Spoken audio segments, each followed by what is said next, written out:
Hello everyone, welcome to success Mantra. तो हम 10th class की बायोलॉजी कवर कर रहे हैं और ये लाइफ प्रोसेस का पार्ट 4 है। इससे पहले मैं part 1, part 2 and part 3 complete करा चुकी हूँ, जिसमें मैंने photosynthesis, nutrition and it's type and human digestive system पढ़ाया है। तो अगर आप इस वीडियो पर डायरेक्ट आ गए हैं तो आप प्लेलिस्ट में जाकर पार्ट 1, 2, 3 चेक कर सकते हैं। ओके, तो आज का हमारा टॉपिक क्या है? रेस्पिरेशन।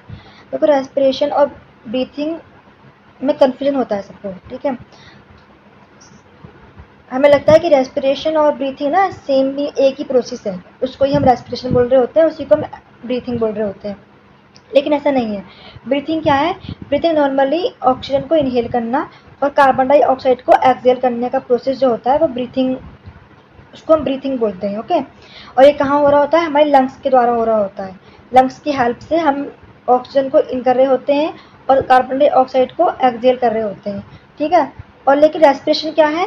जो हमने ऑक्सीजन इनहेल की है वो ऑक्सीजन हमारी बॉडी में जाएगी और डाइजेस्टिव फूड जो हमें डाइजेस्टिव सिस्टम से मिला था, यानी कि ग्लूकोज, एमिनो एसिड्स, फैट्स, उन सबको फर्दर तोड़ेगी और उनसे एनर्जी बनाएगी, ठीक है। तो ये कैसा प्रोसेस, इस प्रोसेस को क्या कहेंगे? रेस्पिरेशन, यानी कि process of formation of energy, process of formation of energy by breakdown of digestive food, यानी कि जो डाइजेस्टिव फूड हमें डाइजेस्टिव सिस्टम से मिला था उस डाइजेस्टिव फूड को तोड़कर उससे एनर्जी बनाने का प्रोसेस क्या कहलाता है? रेस्पिरेशन कहलाता है। और ये प्रोसेस कैसा है? कैटाबॉलिक प्रोसेस है। मैंने आपको बताया था कि कैटा मीन्स होता है ग्लूकोज को, मतलब कि मैक्रोमोलिक्यूल्स को माइक्रोमोलिक्यूल्स में तोड़ना, यानी कि कोई बड़ा मॉलिक्यूल है उसको फर्दर छोटे छोटे पार्ट्स में डिवाइड करना क्या कहलाता है? कैटाबॉलिक प्रोसेस कहलाता है। ओके, ऑक्सीजन की हेल्प से हो रहा है, दैट्स वाई इसे ऑक्सीडेशन भी बोल देते हैं, यानी कि डाइजेस्टिव फूड का ऑक्सीडेशन हो रहा है और उससे एनर्जी रिलीज हो रही है। ओके, तो ग्लूकोज हमें कहाँ से मिल रहा होता है? डाइजेस्टिव सिस्टम से। ऑक्सीजन हमें कहाँ से मिल रही है? ब्रीथिंग सिस्टम से। और ये ग्लूकोज कार्बन डाइऑक्साइड में कन्वर्ट हो रहा है वाटर मॉलिक्यूल में एंड उससे एनर्जी रिलीज हो रही है। तो ये तो हमारा रेस्पिरेशन की डेफिनेशन है कि रेस्पिरेशन होता क्या है। अब देखते हैं कि ब्रीथिंग क्या कह रही है। ब्रीथिंग क्या है? Exchange of gases, the process of taking and releasing air is known as breathing, यानी कि एयर को इनहेल करना, एयर मीन्स ऑक्सीजन को इनहेल करना, कार्बन डाइऑक्साइड को एक्सहेल करने का प्रोसेस क्या है? ब्रीथिंग। कहाँ, किसके द्वारा हो रहा है? लंग्स के द्वारा हो रहा है। यही मैंने आपको ऊपर बताया अभी। देखो, रेस्पिरेशन दो टाइप के होते हैं, aerobic respiration and anaerobic respiration. Aerobic respiration means, aerobic means air, air की प्रेजेंस में होने वाला रेस्पिरेशन। अनएरोबिक मीन्स एयर की एब्सेंस में होने वाला respiration, takes place in presence of air and in absence of air. कहाँ हो रहा है? ये माइटोकॉन्ड्रिया में हो रहा होता है एरोबिक रेस्पिरेशन, और ये साइटोप्लाज्म में हो रहा होता है अनएरोबिक। याद रखना है क्योंकि एमसीक्यू यहीं से बनते हैं। एंड प्रोडक्ट क्या है एरोबिक रेस्पिरेशन का?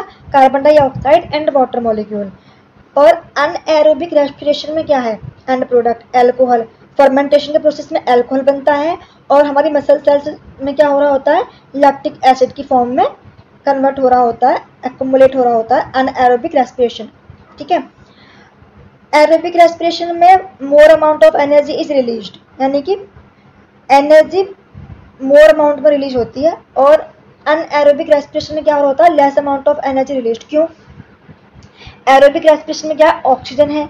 ऑक्सीजन क्या करेगी? ग्लूकोज को या एमिनो एसिड्स को या फैट्स को कंप्लीटली ब्रेक डाउन कर देगी और उससे एनर्जी रिलीज करेगी। तो कंप्लीटली ब्रेक डाउन कर देगी सारे बॉन्ड्स को, तो उसको अलॉट क्वांटिटी में एनर्जी मिलेगी। बट अनएरोबिक में क्या हो रहा है? ऑक्सीजन या तो एब्सेंस है या बहुत कम क्वांटिटी में प्रेजेंट है, ठीक है। तो वो क्या करेगी? वो डाइजेस्टिव फूड, यानी कि हमारे जो ग्लूकोज है, फैट है या प्रोटीन, इससे जो एमिनो एसिड मिला है वो सब है, उन सबको कंप्लीटली नहीं तोड़ पाती। क्यों? क्योंकि ऑक्सीजन कम है, जब बॉन्ड सारे टूट ही नहीं पाएंगे तो कंप्लीट एनर्जी भी रिलीज नहीं होगी, that's why less amount of energy release होती है, ठीक है। अब देखते हैं कि ये प्रोसेस हो किस तरह से रहा है। देखो, ग्लूकोज जो होता है वो हमें कहाँ से मिल रहा था? डाइजेस्टिव सिस्टम से मिल रहा था, ठीक है। कैसा मॉलिक्यूल है? 6 कार्बन मॉलिक्यूल है। ग्लूकोज का फॉर्मूला सबको पता ही होगा, C6H12O6 होता है। कैसे? इसमें 6 कार्बन है दैट्स वाई से क्या कहेंगे, 6 कार्बन मॉलिक्यूल कहेंगे। तो ये क्या करता है, साइटोप्लाज्म में पाइरूवेट में टूट जाता है। साइटोप्लाज्म में 6 कार्बन मॉलिक्यूल यानी कि ग्लूकोज कहाँ किस में टूट जाएगा, पाइरूवेट में। पाइरूवेट हमारा कैसा है, 3 कार्बन मॉलिक्यूल है। कैसे, ग्लूकोज क्या था, 6 कार्बन मॉलिक्यूल था।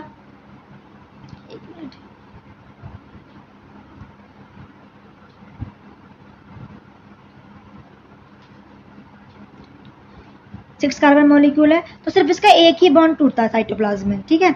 और ये क्या होता है, 3 कार्बन का एक मॉलिक्यूल बन जाता है, एक मॉलिक्यूल ये बन गया और एक मॉलिक्यूल ये बन गया, यानी कि 3 कार्बन का मॉलिक्यूल बना है, इसे क्या कहते हैं, पाइरूवेट।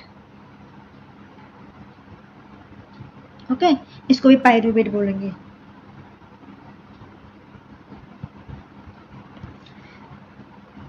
और एनर्जी रिलीज होगी, पर कितनी, लेस अमाउंट में, क्योंकि एक ही बॉन्ड टूटा है।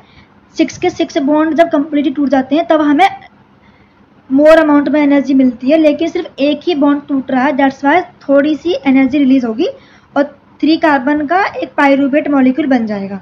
अब ये पाइरूवेट मॉलिक्यूल जो होगा, मान लो उसको यहाँ पे 3 प्रोसेस है। देखो, फर्स्ट क्या है, एब्सेंस ऑफ ऑक्सीजन। अगर ऑक्सीजन उसको नहीं मिलती तो फर्मेंटेशन का प्रोसेस होता है, कहाँ होता है, यीस्ट में होता है।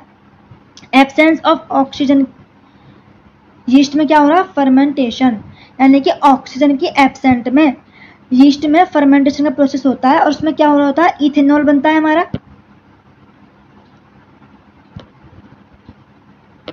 हाँ, इथेनॉल बनता है, कार्बन डाइऑक्साइड बनता है और लेस अमाउंट में एनर्जी बनती है, कितनी, 2 ATP, ठीक है।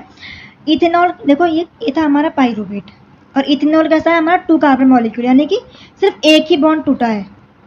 अगर ये दोनों बॉन्ड टूट जाते तो हमें मोर अमाउंट में एनर्जी मिलती, लेकिन सिर्फ एक ही बॉन्ड टूटा है, सिर्फ एक ही बॉन्ड टूटा है, इसलिए हमें लेस अमाउंट ऑफ एनर्जी मिल रही है। ओके, और ये जो है, ये वाला, ये क्या बन जाता है, इथेनॉल में कन्वर्ट हो जाता है, C2H5OH, ये हमारा इथेनॉल का फॉर्मूला है।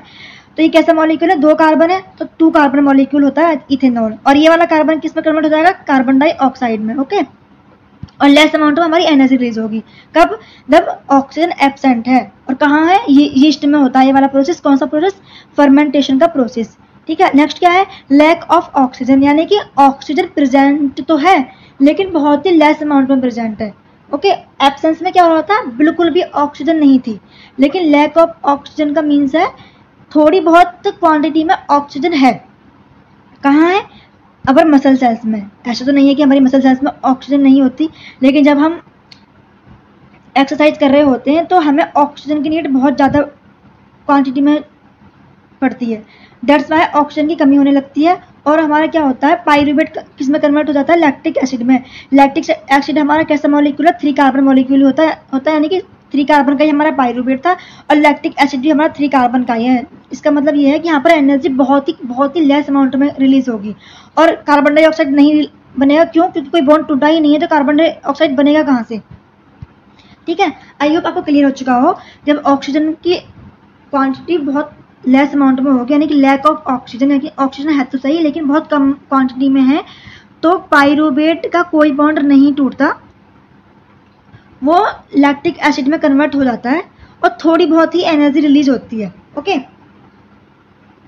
और लैक्टिक एसिड क्या है, जब आपने देखा होगा कि जब आप एक्सरसाइज बहुत ज़्यादा कर लेते हो तो आपकी मसल्स में पेन होता है, आप थकान महसूस करते हो। वो क्यों करते हो, क्योंकि आपकी मसल्स में, आपकी बॉडी में वो लैक्टिक एसिड अकोमुलेट हो जाता है, दैट्स वाई हमें थकान फील होती है, हमें पेन फील होता है। ओके, कब होता है ये, जब हमारी बॉडी में ऑक्सीजन की कमी होती है, ठीक है, तब पाइरूवेट लैक्टिक एसिड में कन्वर्ट हो जाता है और हमें लेस अमाउंट में एनर्जी मिल रही होती है। अब क्या है, ऑक्सीजन की प्रेजेंस में, कहाँ, माइटोकॉन्ड्रिया में। माइटोकॉन्ड्रिया में कौन सा प्रोसेस होता है, ऑक्सीजन की प्रेजेंस में क्या हो रहा होता है, पाइरूवेट जो होता है ना, वो कम्प्लीटली टूट जाता है। 3 कार्बन का मॉलिक्यूल था, ये भी टूट जाएगा और ये भी टूट जाएगा, ये भी CO2 में कन्वर्ट हो जाएगा, ये भी CO2 में कन्वर्ट हो जाएगा और ये भी CO2 में कन्वर्ट हो जाएगा। ओके, तो कार्बन डाइऑक्साइड के 3 मॉलिक्यूल बनते हैं, 3 मॉलिक्यूल बनते हैं, वाटर मिलता है हमें और मोर अमाउंट में एनर्जी रिलीज होती है। क्यों, क्योंकि सारे बॉन्ड टूट चुके हैं, दैट्स वाई मोर अमाउंट में एनर्जी मिलेगी। कहाँ, जब ऑक्सीजन की प्रेजेंस में प्रोसेस हो रहा होगा। तो ये था कि आपको ग्लूकोज से हमें एनर्जी किस तरह से मिल रही है। ऑक्सीजन की एब्सेंस में लेस अमाउंट में एनर्जी मिल रही है। लैक ऑफ ऑक्सीजन है, मसल्स में क्या हो रहा है, लेस अमाउंट में एनर्जी मिल रही है, बट ऑक्सीजन की प्रेजेंस में हमारे क्या हो रहा है, मोर अमाउंट में एनर्जी मिल रही है। और एब्सेंस, ऑक्सीजन की एब्सेंस में इथेनॉल मिल रहा है और कार्बन डाइऑक्साइड मिल रहा है end product. But lack of oxygen है तो सिर्फ लैक्टिक एसिड मिल रहा है। देखो यहाँ पर कार्बन डाइऑक्साइड नहीं मिल रहा, सिर्फ लैक्टिक एसिड मिल रहा है, याद रखना। और ऑक्सीजन की प्रेजेंस में कार्बन डाइऑक्साइड, वाटर, जो मैंने आपको बताया था कि एंड प्रोडक्ट होते हैं, वो मिल रहे होते हैं हमें। ओके, तो ये था कि ग्लूकोज का किस तरह से ब्रेकडाउन हो रहा है अलग अलग पाथवे में, ऑक्सीजन की प्रेजेंस में, ऑक्सीजन की एब्सेंस में, या फिर लैक ऑफ ऑक्सीजन है तब। तो आई होप आपको ये क्लियर हो चुका हो कि कैसे क्या किस प्रोसेस में क्या मिल रहा है। फिर ये बार रिवाइज कर देती हूँ। अगर ऑक्सीजन प्रेजेंट है कहाँ होगा हमारा, माइटोकॉन्ड्रिया में। ओके, मैं बार बार इसलिए रिवाइज करा रही हूँ ताकि आपके माइंड में सेट हो जाए। कहाँ होगा, माइटोकॉन्ड्रिया में। और एंड प्रोडक्ट क्या बनेंगे, CO2, वाटर और लॉट अमाउंट यानी कि मोर अमाउंट में एनर्जी रिलीज होगी। क्यों होगी, क्योंकि पाइरूवेट के सारे बॉन्ड टूट जाएंगे। ओके, ये कहाँ होगा, जब ऑक्सीजन हमारी प्रेजेंट है। नेक्स्ट क्या है, जब ऑक्सीजन एब्सेंट है, एब्सेंट ऑफ ऑक्सीजन कहाँ होगा, यीस्ट में होगा। कौन सा प्रोसेस होगा, फर्मेंटेशन का प्रोसेस होगा। एंड प्रोडक्ट क्या होगा इसमें, इथेनॉल, 2 कार्बन मॉलिक्यूल है और 1 कार्बन डाइऑक्साइड रिलीज होगी और लेस अमाउंट में एनर्जी रिलीज होगी। ओके, नेक्स्ट क्या है, लैक ऑफ ऑक्सीजन, यानी कि ऑक्सीजन थोड़ी बहुत प्रेजेंट है। कहाँ, हमारी मसल सेल्स में। कब, जब हम एक्सरसाइज कर रहे होते हैं तो ऑक्सीजन की हमें बहुत ज़्यादा नीड पड़ती है क्योंकि हम हाँप रहे होते हैं, तो वहाँ हमें एनर्जी बहुत कम क्वांटिटी में मिल रही होती है। क्यों, क्योंकि लैक्टिक एसिड अक्युमुलेट हो जाता है, पाइरूवेट जो होता है वो लैक्टिक एसिड में कन्वर्ट हो जाता है। एंड प्रोडक्ट क्या है, लैक्टिक एसिड, और लेस अमाउंट में हमारी एनर्जी मिल रही है। ठीक है, अब आते हैं कि एरोबिक रेस्पिरेशन में मैंने बताया, देखो ग्लूकोज किस में कन्वर्ट हुआ। देखो ये वाला प्रोसेस जो है ना, ये वाला और ये वाला, ये एरोबिक में भी होता है और अनएरोबिक में भी होता है। ठीक है, ग्लाइकोलाइसिस वाला जो प्रोसेस है वो एरोबिक रेस्पिरेशन में भी होगा और अनएरोबिक रेस्पिरेशन में भी होगा। लेकिन उसके बाद जो हमारा पाइरूवेट बना है वो अगर ऑक्सीजन प्रेजेंट है तो कार्बन डाइऑक्साइड में, वाटर में एंड एनर्जी में कन्वर्ट हो जाएगा। यानी कार्बन डाइऑक्साइड हमारे और वाटर क्या है, हमारा वेस्ट प्रोडक्ट है, और एनर्जी हम स्टोर कर लेते हैं जो हमें हमारी बॉडी बाद में यूटिलाइज कर रही होती है। ये कैसे प्रोडक्ट है, वेस्ट। और एनर्जी क्या है हमारी, ATP। ओके, एरोबिक में क्या हो रहा है, ये तो प्रोसेस हो रहा था ग्लाइकोलाइसिस वाला साइटोप्लाज्म में। अब अगर ऑक्सीजन कंप्लीटली एब्सेंट है तो क्या होगा, यीस्ट में फर्मेंटेशन का प्रोसेस, इथेनॉल बनेगा, कार्बन डाइऑक्साइड रिलीज होगी और एनर्जी लेस अमाउंट में, लेस। ओके, और इफ लैक ऑफ ऑक्सीजन है यानी कि थोड़ी बहुत ऑक्सीजन प्रेजेंट है तो क्या हो रहा होगा, लैक्टिक एसिड में and less amount of energy में। ठीक है, कहाँ, हमारी मसल सेल्स में हो रहा होगा। तो ये था हमारा कि ग्लूकोज किस तरह से ब्रेक डाउन होकर एनर्जी में कन्वर्ट हो रहा है। ओके, देखो एनर्जी क्या कर रही है, एनर्जी जो होती है ना वो ADP की फुल फॉर्म क्या है, एडिनोसिन डाइफॉस्फेट। एडिनोसिन डाइफॉस्फेट को और इन ऑर्गेनिक फॉस्फेट को जोड़कर ATP बना रही होती है, एनर्जी जो स्टोर कर ली जाती है और जब हमारी बॉडी को नीड होती है तब से यूटिलाइज कर लेती है। ओके, यही कर रही है, देखो एनर्जी है, ये एनर्जी है। ADP और इनऑर्गेनिक फॉस्फेट को जोड़कर क्या बना रही है, ATP। ATP क्या है, एडिनोसिन ट्राइफॉस्फेट। देखो क्या हो रहा है, रेस्पिरेशन में रिलीज्ड एनर्जी का यूज, ये आपकी NCERT में लिखा हुआ है, मैंने आपको थोड़ी इजी लैंग्वेज में लिखकर बता रही हूँ ताकि आपको याद रहे। रेस्पिरेशन में रिलीज्ड एनर्जी जो है उसका यूज कहाँ होगा, adenosine diphosphate and inorganic phosphate से ATP अणु बनाने में किया जाता है।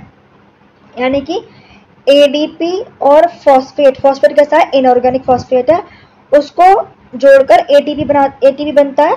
और ये कौन कर रहा होता है? एनर्जी कर रही होती है। जो एनर्जी रिलीज हुई है ना ग्लूकोज के ब्रेक डाउन से, वो एनर्जी क्या कर रही है? एडिनोसिन डाइफॉस्फेट को और इनऑर्गेनिक फॉस्फेट को जोड़कर एटीपी मॉलिक्यूल बना रही होती है और उसे स्टोर कर लेती है। जब हमें एनर्जी की नीड होती है तो एटीपी मॉलिक्यूल को तोड़ती है और उससे एनर्जी ले लेती है। ओके, तो ये लिख रहा है रेस्पिरेशन में रिलीज एनर्जी का use ATP and inorganic phosphate से एटीपी अणु बनाने में किया जाता है। ये आपकी रिएक्शन दे रखी है।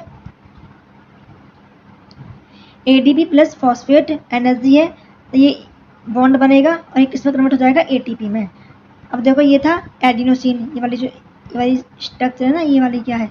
ये एडिनोसिन की स्ट्रक्चर है। और ये मान लो ये 3 स्ट्रक्चर, ये रफ स्ट्रक्चर है। ठीक है, ये मान लो 3 मॉलिक्यूल है ट्राइफॉस्फेट के जुड़े हुए हैं ये। अब मान लो इसका एक बॉन्ड तोड़ते हैं, जब हम इसका एक बॉन्ड तोड़ा हमने, जैसे मान लो ये एडीपी है और हमने सिर्फ इससे एक फॉस्फेट तो जोड़ा था, 2 तो थे इसमें, एक फॉस्फेट जोड़ा है। तो इसको अगर हम तोड़ेंगे तो इससे हमें एनर्जी मिलेगी कितनी? 30.5 किलो जूल पर मोल। यानी कि एक बॉन्ड के तोड़ने से 30.5 किलो जूल पर मोल एनर्जी रिलीज होती है एटीपी के सिर्फ एक बॉन्ड तोड़ने से, एक फॉस्फेट बॉन्ड तोड़ने से। ओके, तो यही लिखा हुआ है 30.5 किलो जूल पर मोल एनर्जी रिलीज हो रही है। और ये एनर्जी कहाँ यूज होती है? Contraction of muscles, protein synthesis में, कंडक्शन ऑफ नर्व इम्पल्सिस में। यानी कि जो एटीपी से हम एनर्जी ले रहे हैं तोड़कर, एटीपी एडिनोसिन ट्राइफॉस्फेट से एक फॉस्फेट को तोड़कर एनर्जी जो मिल रही है, उस एनर्जी का यूज कहाँ कहाँ कर रहे हैं? कॉन्ट्रैक्शन ऑफ मसल्स में, प्रोटीन के सिंथेसिस में and conduction of nerve impulses. यानी कि ऑल एंडोथर्मिक प्रोसेस, जो भी हमारी बॉडी के अंदर प्रोसेस हो रहे होते हैं, उन सभी प्रोसेस में एनर्जी की नीड होती है। और वो एनर्जी में कहाँ से मिल रही है? एटीपी मॉलिक्यूल को तोड़कर मिल रही है। ठीक है, यही लिखा सेल के अंदर कैसे प्रोसेस होते हैं? एंडोथर्मिक प्रोसेस हैं। कौन कौन से? Contraction of muscles, protein synthesis and conduction of nerve impulse. और भी प्रोसेस हैं, यानी कि जितने भी हमारे एंडोथर्मिक प्रोसेस हैं उन सब में एटीपी का यूज हो रहा होता है। एटीपी तोड़कर हम एनर्जी ले रहे होते हैं। ओके, सो हमने ये तो देख लिया कि ग्लूकोज से कैसे हमें एनर्जी मिल रही है।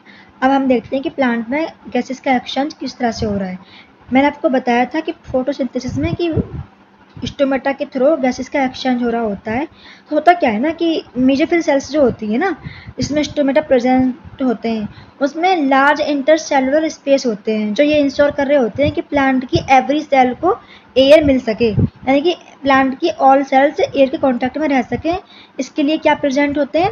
लार्ज इंटरसेलुलर स्पेस होते हैं जो ये इंश्योर कर रहे होते हैं कि all cells are in contact with air. और एक्सचेंज जो हो रहा होता है CO2 एंड ऑक्सीजन का, वो किस प्रोसेस के थ्रू हो रहा होता है? डिफ्यूजन के प्रोसेस। डिफ्यूजन का प्रोसेस क्या होता है? हाई कंसंट्रेशन से लो कंसंट्रेशन की ओर जाना। क्या है डिफ्यूजन? सपोज कि प्लांट सेल्स में ऑक्सीजन कम है, ठीक है, और एटमॉस्फेयर में ऑक्सीजन ज़्यादा है, यानी कि हाई कंसंट्रेशन यहाँ पर है। तो एटमॉस्फेयर से ऑक्सीजन कहाँ जाएगी? प्लांट सेल्स में जाएगी। ठीक है, किस प्रोसेस से? डिफ्यूजन के प्रोसेस से। ठीक है, अब मान लेते हैं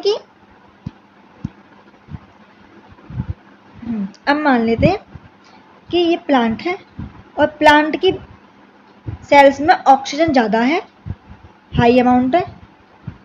और ये आपको कलर दिख नहीं रहा होगा, 1 मिनट रुको। देखो, ये मान लो ये प्लांट है।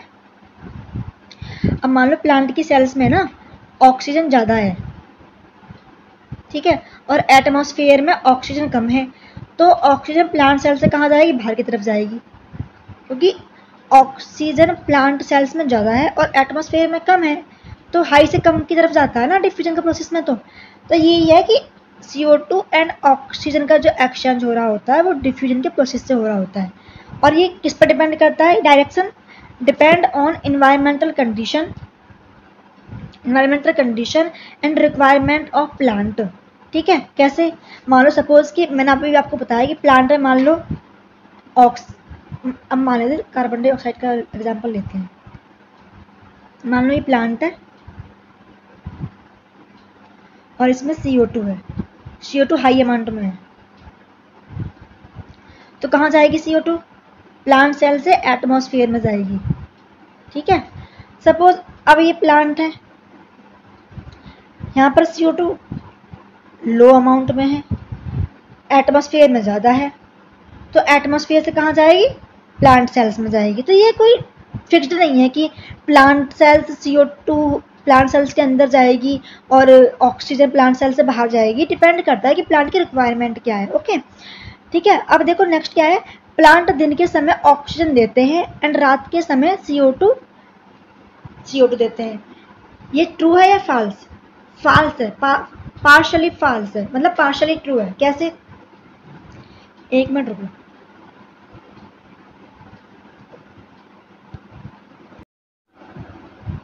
देखो किस तरह से, सपोज ये डे का टाइम है और ये है नाइट का टाइम। पहले हम डे का प्रोसेस पढ़ते हैं। मान लो प्लांट, देखो प्लांट जो होते हैं ना वो हमारी तरह ऑक्सीजन ही लेते हैं रेस्पिरेशन के लिए। ओके, तो सपोज ये रेस्पिरेशन का प्रोसेस हो रहा है, रेस्पिरेशन का प्रोसेस है प्लांट्स में, तो वो क्या कर रहे हैं, O2 ले रहे हैं, O2 ले रहे हैं और CO2 छोड़ रहे हैं। ओके, CO2 रिलीज कर रहे हैं, O2 इनहेल और CO2 रिलीज। ठीक है, अब हमको पता है कि डे टाइम में सनलाइट आ रही होती है और सनलाइट की प्रेजेंस में प्लांट जो होते हैं कार्बन डाइऑक्साइड एंड वाटर की हेल्प से ग्लूकोज बना रहे होते हैं। ठीक है, यानी कि फोटोसिंथेसिस का प्रोसेस कर रहे होते हैं और उसमें उनको किस चीज़ की नीड होती है, कार्बन डाइऑक्साइड की। तो प्लांट जो एनर्जी रिलीज कर रहे होते हैं ना, ये हो गया फोटोसिंथेसिस। एक मिनट रुको।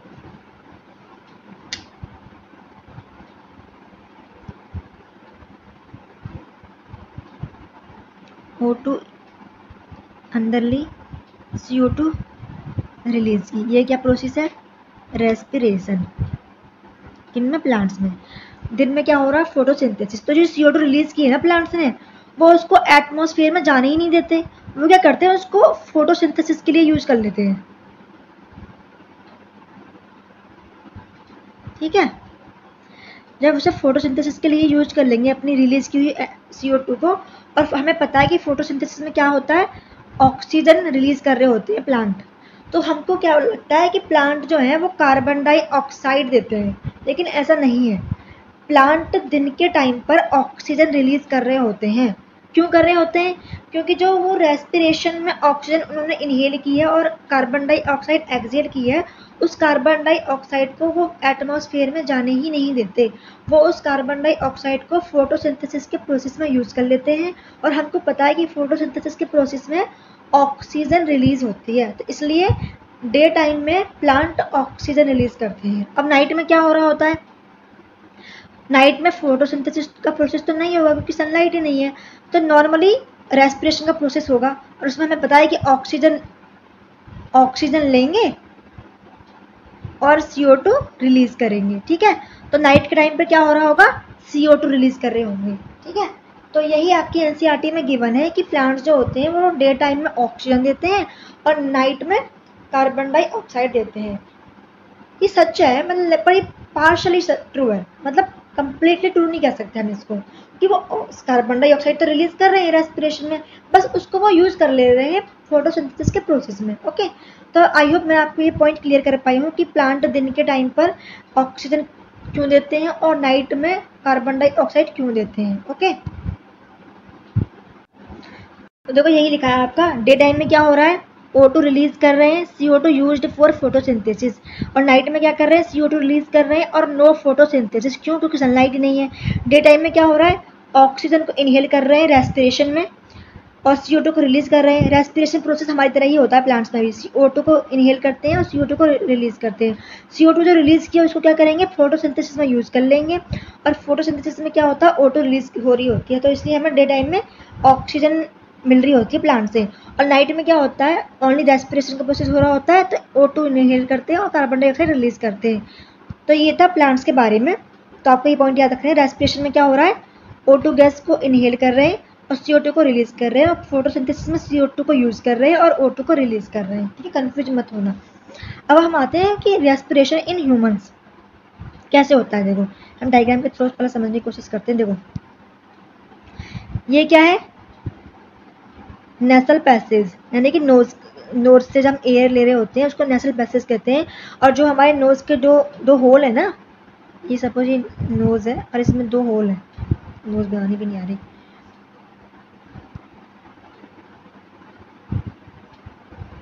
ये नॉस्ट्रिल होते हैं, ये 2 नॉस्ट्रिल होते हैं, ठीक है, इनको नॉस्ट्रिल बोलते हैं, नॉस्ट्रिल। ओके, नॉस्ट्रिल से हमने एयर ली, वो कहाँ गई, नेसल पासेज में, जहाँ से एयर पास होगी उसको क्या कहेंगे, नेसल पासेज कहेंगे। ओके, ये वाला नेसल पासेज हो गया। ओके, ये क्या है, माउथ कैविटी, यानी कि माउथ का एरिया।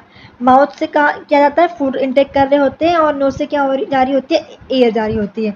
तो माउथ कैविटी से फूड और एयर के लिए जो कॉमन पासेज वो कौन सा था, फेरिंग्स।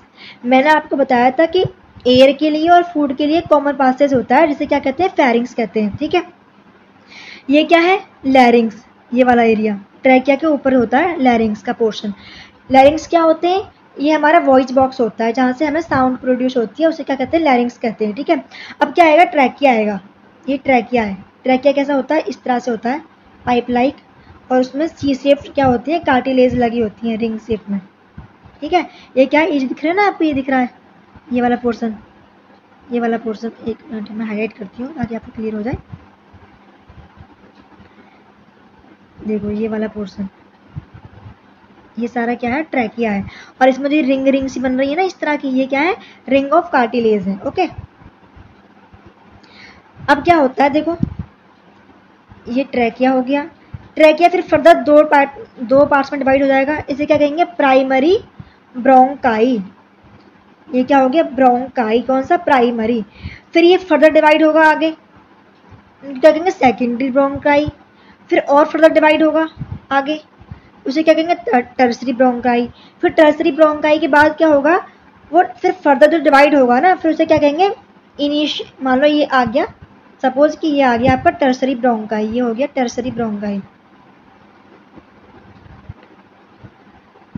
ठीक है, अभी डिवाइड हो रहा है इस तरह से, और डिवाइड हो रहा है।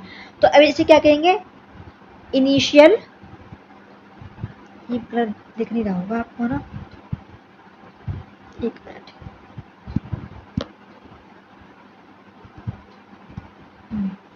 ये था हमारा टर्सरी ब्रोंकाई हो गया,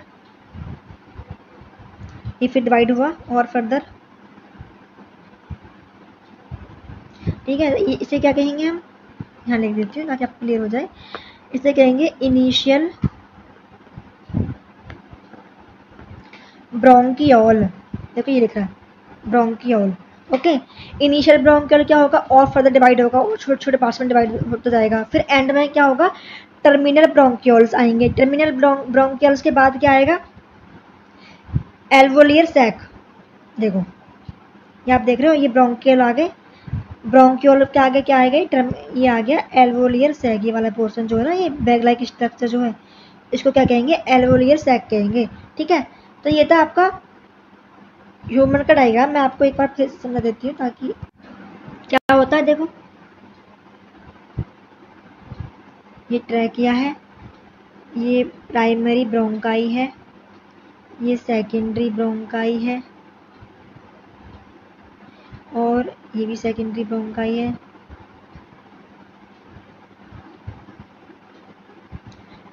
फिर ये टर्सरी ब्रोंकाई है। अब क्या होगा, ये टर्सरी ब्रोंकाई इनिशियल ब्रोंकियोल में कन्वर्ट होगा, डिवाइड होगा, ऐसे ये भी इनिशियल ब्रोंकियोल। ठीक है, अब ये हो गया इनिशियल ब्रोंकियोल।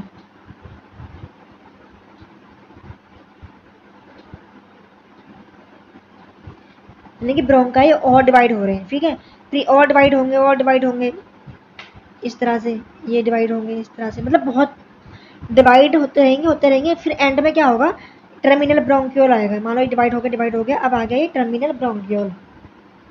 सपोज ये आ गया टर्मिनल ब्रोंक्यूल, ठीक है।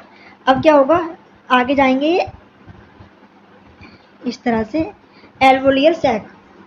एल्वोलियर सैक क्या होता है, एक बैग लाइक स्ट्रक्चर होती है जहां पर ऑक्सीजन एंड कार्बन डाइऑक्साइड का एक्सचेंज होगा, ठीक है, वो पढ़ेंगे हम कैसे होगा। तो ये इस तरह से डिवाइड हो रहा होता है, ओके। तो अब हम देखेंगे कि एनसीईआरटी में क्या गिवन है। तो क्या होता है, नोस्ट्रल क्या है, जो हमारे बाहर की तरफ दो होल है उनको क्या कहेंगे, नोस्ट्रल कहेंगे। नोस्ट्रल से एयर कहाँ जाएगी, नेसल पासेज में, यानी कि हमारी नोज का जो एरिया होता है अंदर की साइड का एरिया, उसको क्या कहेंगे, नेसल पासेज कहेंगे। नेसल पासेज में क्या होते हैं, हेयर होते हैं एंड म्यूकस होता है। हेयर क्या करता है, डस्ट पार्टिकल्स को ट्रैप करने का काम क्या किसका होता है, हेयर्स का होता है, और म्यूकस की हेल्प से फिर डस्ट पार्टिकल्स को बॉडी से बाहर फेंक दिया जाता है, ओके। फिर एयर कहाँ जाएगी, नोस्ट्रल से नेसल पासेज में गई, नेसल पासेज से कहाँ जाएगी, फेरिंग्स में जाएगी। फेरिंग्स क्या है, common passage for food and air. Pharynx से फिर कहाँ जाएगी, एयर, लैरिंग्स में जाएगी। लैरिंग्स के बाद कहाँ जाएगी, ट्रैकिया। ट्रैकिया क्या है, हमारी विंड पाइप है, और इसमें क्या है, कार्टिलेजिस रिंग्स होती हैं, ओके।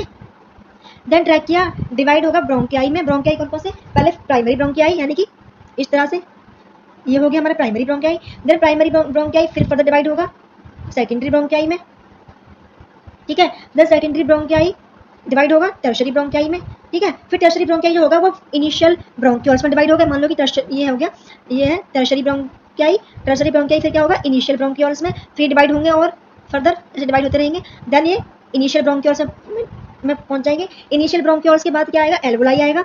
एल्वोलाई क्या है, एल्वोलाई हमारी बैग लाइक स्ट्रक्चर, ऐसी, एक मिनट रुको, बैलून लाइक स्ट्रक्चर मैंने आपको बताया इस तरह से। ये मान लो रफली बता रही हूँ, ये हो गया आपकी, एक मिनट, इस तरह से होती है। ये क्या है, एल्वोलाई। एल्वोलाई क्या में क्या होता है, थिन लेयर होती है। थिन लेयर क्यों, ताकि इजीली गैसेस का एक्सचेंज हो सके।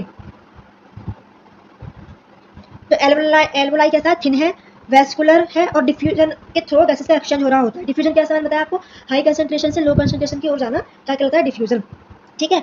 तो ये क्या करता है, थिन है, वेस्कुलर है, डिफ्यूजन होता है इसमें, बैलून लाइक स्ट्रक्चर है, यानी कि सेग लाइक स्ट्रक्चर है। क्या करती है, provide surface for exchange of gases, यानी कि गैसेस के एक्सचेंज के लिए सरफेस प्रोवाइड करती है। और इसकी जो वॉल्स है, एल्वोलाई की जो वॉल्स है, उनमें ब्लड वेसल्स की एक्सटेंसिव नेटवर्क होते हैं। ब्लड वेसल्स की एक्सटेंसिव नेटवर्क मीन्स, मान लो ये हमारी एल्वोलाई है, तो इसकी वॉल हो गई, तो इस पर ना ब्लड वेसल्स होती हैं, इस तरह से ब्लड वेसल्स लिपटी होती है, नेटवर्क बनाई होती हैं। क्यों, क्योंकि ब्लड वेसल्स क्या कर रही होती हैं, वो ऑक्सीजन को एल्वोलाई से ले रही होती हैं, और जो CO2 वो बॉडी से लेकर आई हैं, उसको CO2 को एल्वोलाई में डाल रही होती हैं, ठीक है। दैट्स व्हाई ये एल्वोलाई की वॉल्स के चारों तरफ एक नेटवर्क की तरह बना देती हैं, ठीक है। क्या करती है, which helps in exchange of gases, यानी कि गैसेस के एक्सचेंज में हेल्प कर रही होती है। कौन, ब्लड वेसल्स। क्या है, सेल्स ऑफ एल्वोलाई क्या है, सिंगल सेल है। सिंगल सेल क्यों है, मैंने बताया, ताकि इजीली गैसेस का एक्सचेंज हो सके, डिफ्यूजन हो सके, ओके। जैसे क्या कहेंगे, structural and function unit of respiratory system. Structural and function unit of respiratory system क्या है, हमारी एल्वोलाई, या फिर इसको एल्वोलस भी कहते हैं। क्यों कहते हैं इसको स्ट्रक्चरल एंड फंक्शन यूनिट, देखो, नोस्ट्रिल से लेकर टर्मिनल ब्रोंकियोल तक ऑक्सीजन यानी कि एयर का कंडक्शन हो रहा है, यानी कि कोई एक्सचेंज नहीं हो रहा, सिर्फ एटमॉस्फेयर से एयर नोस्ट्रिल से होती हुई nasal passage, pharynx, larynx, trachea, bronchi, bronchiole तक क्या हो रही है, ऑक्सीजन सिर्फ ट्रांसपोर्ट हो रही है, ओके, कोई एक्सचेंज नहीं हो रहा। लेकिन एल्वोलाई में क्या हो रहा होता है, एल्वोलाई में ऑक्सीजन एल्वोलाई से डिफ्यूजन के थ्रू ब्लड में डाल दी जाती है, और ब्लड जो बॉडी से वेस्ट मटेरियल के रूप में CO2 को लेकर आता है, उस CO2 को ब्लड से एल्वोलाई में डाल दिया जाता है डिफ्यूजन के थ्रू, ठीक है। तो गैसेस ऑफ एक्सचेंज कहाँ हो रहा है, एल्वोलाई में हो रहा है। तो एल्वोलाई क्या होगी, हमारी structural and function unit of respiratory system, ये याद रखना, ओके। अब देखो ब्रोंकियल ट्री में क्या क्या आता है, ब्रोंकियल ट्री में हमारे ब्रोंकियाई आता है और ब्रोंक्यूल्स आते हैं। देखो एल्वोलाई नहीं आता, ब्रोंकाई एंड ब्रोंक्यूल्स आते हैं सिर्फ। और क्या है ब्रोंकियल ट्री, इसमें गैसेस का एक्सचेंज नहीं हो रहा। मैंने आपको बताया कि नोस्ट्रिल से लेकर ब्रोंकियोल तक गैसेस का एक्सचेंज नहीं हो रहा, सिर्फ O2 का ट्रांसपोर्ट हो रहा है, गैस का कंडक्शन हो रहा है, ओके, केवल कंडक्शन हो रहा है गैस का। अब देखो ये किस तरह से हो रहा है, ये है एल्वोलाई आपकी, ये जो आपकी बैग लाइक स्ट्रक्चर दिख रही है ना आपको, ये वाली, ये एल्वोलाई है। अब मान लो ऑक्सीजन आई, एल्वोलाई में एंटर की, तो ये है ब्लड वेसल्स, ये वाली, एक मिनट, ये मान लो ये है ब्लड वेसल्स, और ये है हमारी एल्वोलाई, ठीक है।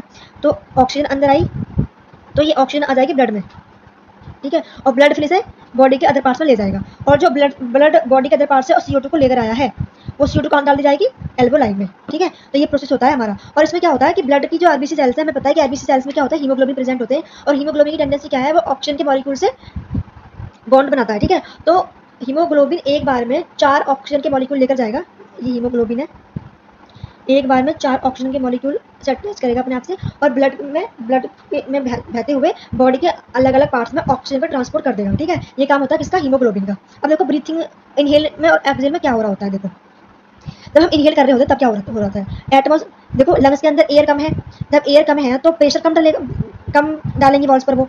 जब लंग्स के अंदर, ये मानो ये लंग्स है,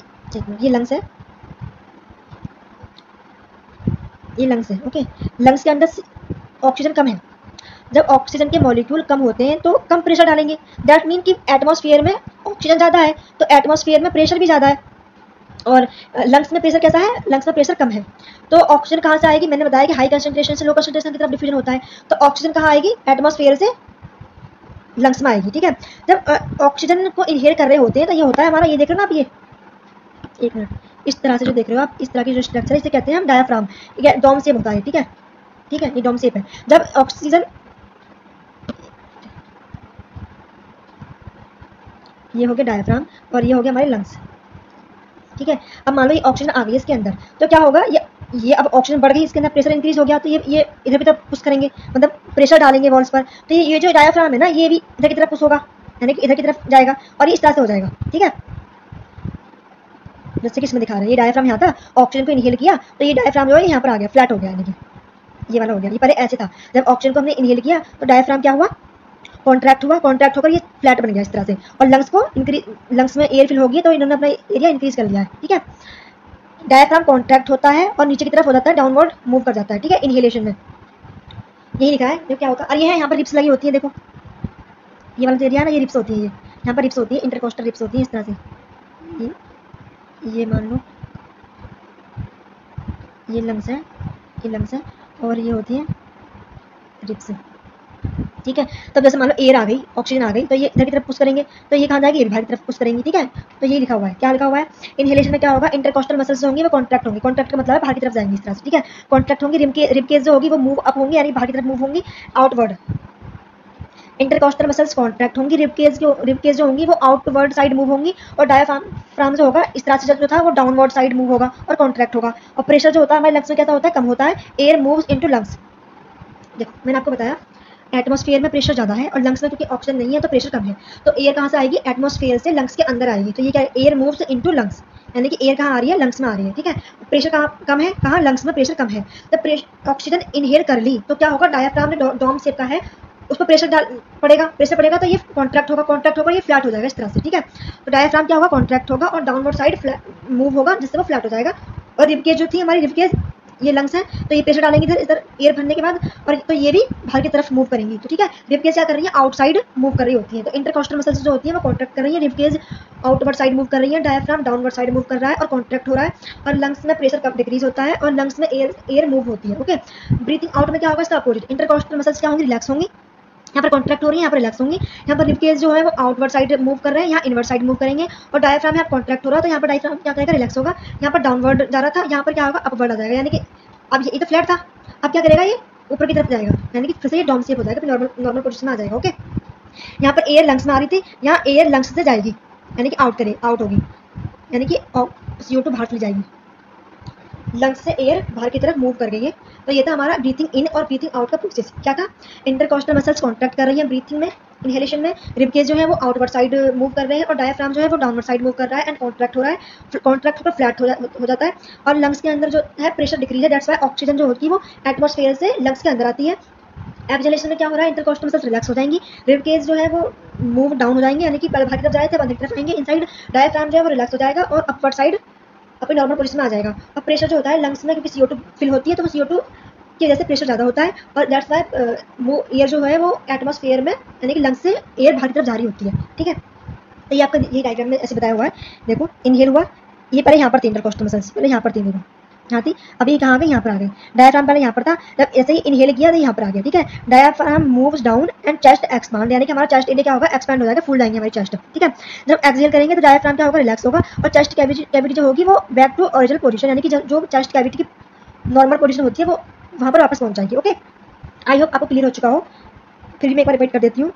इनहेलेशन में लंग्स के अंदर एयर कम होती है, दैट्स वाई प्रेशर कम होता है, और एटमॉस्फेयर में प्रेशर ज़्यादा होता है, तो एटमॉस्फेयर से लंग्स के अंदर एयर आ रही होती है, क्योंकि इनहेल कर रहे हैं तो डायफ्राम जो है उस पर भी प्रेशर डलेगा ऑक्सीजन की वजह से, तो वो फ्लैट हो जाएगा, कॉन्ट्रैक्ट होकर फ्लैट हो जाएगा। और फ्लैट कैसे होगा? डाउनवर्ड साइड मूव करने की वजह से, ठीक है। और रिबकेज जो होती है उनको भी प्रेशर पड़ेगा और वो भी कॉन्ट्रैक्ट होंगी, वो भी मूव करेंगे बाहर की साइड, आउटसाइड, ठीक है। इंटरकॉस्टल मसल्स जो होती है वो कॉन्ट्रैक्ट कर रही होती है ओवरऑल, लेकिन इनहेलेशन में क्या हो रहा है? इंटरकॉस्टल मसल्स रिलैक्स कर रही है, रिबकेज इनवर्ड साइड हो रहे हैं। क्यों हो रहे हैं? क्योंकि देखो अब क्या है, लंग्स के अंदर CO2 फिल हो चुकी है, यानी लंग्स के अंदर प्रेशर ज़्यादा है, और एटमॉस्फेयर में कंपेरिजन टू लंग्स एटमॉस्फेयर कम है, सॉरी CO2 कम है, प्रेशर कम है, तो लंग्स से एयर कहाँ जाएगी? एटमॉस्फेयर में, ठीक है। तो जब लंग्स से एयर एक्सहेल करेगी तो डायफ्राम क्या होगा? वो रिलैक्स हो जाएगा और अपने नॉर्मल पोजीशन में आ जाएगा, यानी कि अपवर्ड साइड मूव कर जाएगा। और जो भाई रिबकेज थी जो अपवर्ड साइड मूव हो गई थी इनहेलेशन में, वो अब क्या करेंगी? वो अपनी नॉर्मल पोजीशन में आ जाएंगी, यानी कि इनवर्ड साइड हो जाएंगी, ठीक है। तो ये होगा ब्रीथिंग इन और ब्रीथिंग आउट का प्रोसेस। मैंने आपको बताया कि हीमोग्लोबिन जो होता है रेस्पिरेटरी पिगमेंट है, कहाँ प्रेजेंट होता है? आरबीसी सेल से प्रेजेंट होता है। इसका काम क्या है? ऑक्सीजन को ट्रांसपोर्ट करना, provide red colour to blood. Haemoglobin के दो काम है, पहला काम क्या है? आरबीसी में प्रेजेंट है और ये आरबीसी सेल्स जो होती है उनको रेड कलर प्रोवाइड कर रहा होता है और ऑक्सीजन के ट्रांसपोर्ट में भी हेल्प कर रहा होता है, ठीक है। अब देखो रेजिडुअल वॉल्यूम, रेजिडुअल वॉल्यूम क्या होती है? वो वॉल्यूम मान लो कि हमने लंग्स से अपनी CO2 को एक्सहेल कर दिया, मतलब मैक्सिमम जितनी हम एयर एक्सहेल कर सकते थे वो हमने एक्सहेल कर दी, लेकिन फिर भी थोड़ी बहुत तो एयर हमारी लंग्स में बच जाती है ना, कंप्लीटली तो एयर बाहर नहीं चली जाती। तो जो एयर बच जाती है एक्सहेल करने के बाद, कंप्लीटली मैक्सिमम जितनी हम अपनी कैपेसिटी से एक्सहेल कर सकते हैं उतनी एक्सहेलेशन के बाद जो लंग्स में एयर की अमाउंट बची है उसे क्या कहेंगे? Residual volume. कितनी होती है वो? 1100 से 1200 ml, याद रखना 1100 से 1200 ml होती है रेजिडुअल वॉल्यूम। क्या लिखा है? Residual volume is the amount of air remains in the person lungs even after maximum exhalation, यानी कि आप नॉर्मली एक्सहेल कर रहे हो फिर फोर्सफुल एक्सहेल कर रहे हो फिर, लेकिन उसके बाद भी थोड़ी बहुत जो भी एयर लंग्स में बच जाती है वो क्या कहलाएगी? Residual volume. कितनी है? 1100 से 1200 ml। रेस्पिरेटरी ऑर्गन्स के लिए क्या क्या होना चाहिए? लार्ज सरफेस एरिया होना चाहिए, डिफ्यूजन के लिए थिन वॉल्स होनी चाहिए, क्योंकि अगर एल्वोलाई की वॉल्स थिन नहीं होंगी तो गैसेस का एक्सचेंज नहीं हो पाएगा, ठीक है। और एरिया ब्लड वेसल से घिरा होना चाहिए, यानी कि एल्वोलाई जो है वो ब्लड वेसल से घिरी होनी चाहिए ताकि इजीली गैसेस का एक्सचेंज हो सके, ठीक है।